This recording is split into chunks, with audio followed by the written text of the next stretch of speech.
मोदी 22 और 23 को रशिया जा रहे हैं ब्रिक्स के लिए। जैसा कि आप सब जानते हैं कि पाकिस्तान ने भी अप्लाई किया हुआ है ब्रिक्स के लिए, तो क्या इंडिया इस बार पाकिस्तान को अलाउ करेगा कि पाकिस्तान भी ब्रिक्स का पार्ट हो?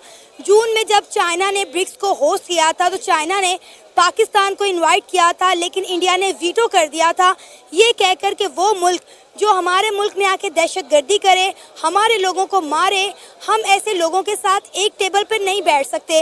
लिहाजा पाकिस्तान एक लंबे अरसे से ख्वाहिशमंद है कि पाकिस्तान भी ब्रिक्स का पार्ट हो, लेकिन इंडिया हर बार पाकिस्तान को ब्लॉक कर देता है। क्या इंडिया इस बार पाकिस्तान को अलाउ करेगा? आइए जानते हैं पाकिस्तान की आवाम से। असल में ब्रिक्स में जो डिसीजन मेकिंग होती है वो कंसेंसस पर होती है। मतलब अगर सारे मेंबर्स किसी डिसीजन के ऊपर वो एग्री करते हैं तब वो डिसीजन ब्रिक्स मेंबर्स लेते हैं। अगर कोई भी मेंबर उसमें वो डिसएग्री करता है किसी भी डिसीजन या पॉलिसी के हवाले से, तो फिर वो नहीं होता। तो आप इस ब्रिक्स समिट को कैसे देखते हैं? देखिए, ब्रिक्स की समिट कजान में जो होगी, ऐसी अब समिटें तो होती रहेंगी। इम्पॉर्टेंट है जो ब्रिक्स की जो सिग्निफिकेंस है। अब आप ये समझ लीजिए ब्रिक्स कोई छोटा मोटा ऑर्गेनाइजेशन नहीं है। मैं कहीं पढ़ रहा था इस बार इकोनॉमिक सर्वे में कि इंडिया का ग्लोबल ट्रेड में इस साल 16% का कंट्रीब्यूशन है। 16% ग्लोबल ट्रेड में, उसके ग्रोथ में हमने कंट्रीब्यूशन किया है।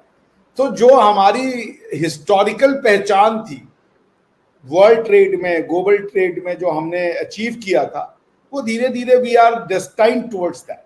और दुनिया की कोई कॉन्स्पिरेसी और कोई शक्ति वो इंडिया की ग्रोथ को रोक नहीं सकती। वेस्ट ने कॉलोनाइज करके भी देख लिया था, अपने मिलिट्री पावर के साथ इंडिया को दबा करके भी देख लिया, इंडिया को वो होल्ड अप नहीं कर पाए। कोई नहीं कर पाया इंडिया को होल्ड अप। इंडिया कभी किसी का गुलाम नहीं बना परपेचुअली। इंडिया ने हर गुलामी की जंजीरों को तोड़ा और अपने कल्चर और अपने इतिहास को मेंटेन रखा।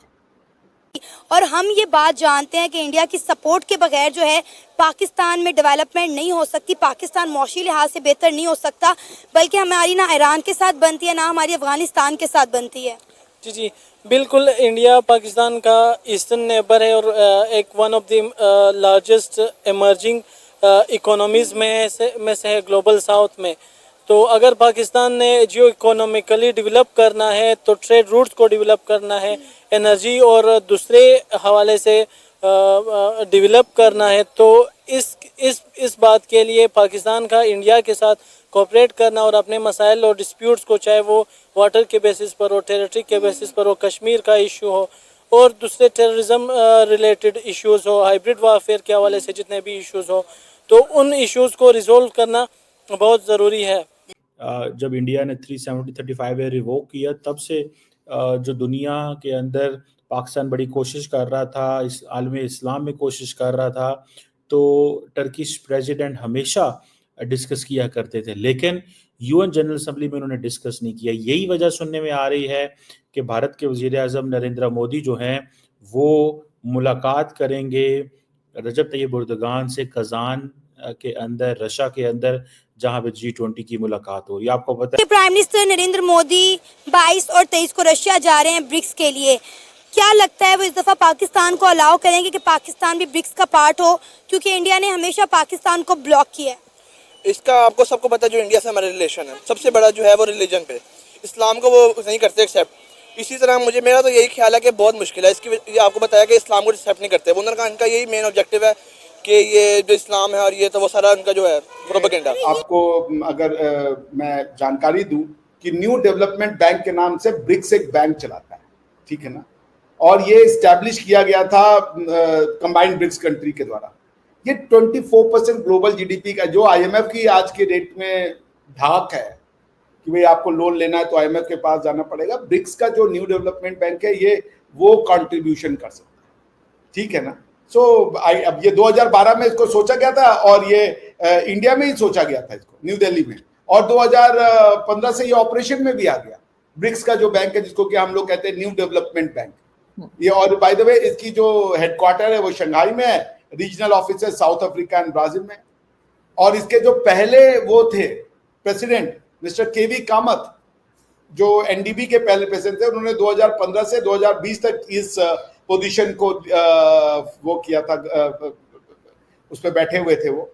क्योंकि देखिए ना, इंडिया एक हद तक इस चीज़ को ब्लॉक कर सकता है, उसके बाद इंडिया का भी आगे जोर नहीं चल सकता।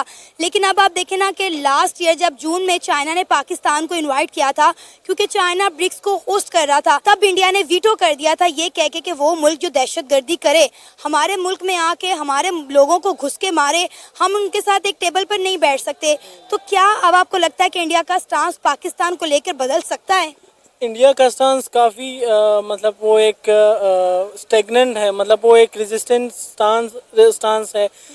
जैसे जयशंकर आया था अभी शंघाई कोऑपरेशन ऑर्गेनाइजेशन की जो एक मीटिंग इस्लामाबाद में हुई है, उन्होंने कहा था कि एक्सट्रीमिज़म और सेपरेटिज़म और एक्सट्रीम टेररिज्म जैसे एलिमेंट्स को जो कंट्रीज़ हमारे स्टेट में सपोर्ट करते हैं, हम उन्हें उनके साथ टेबल टॉक नहीं हो सकती।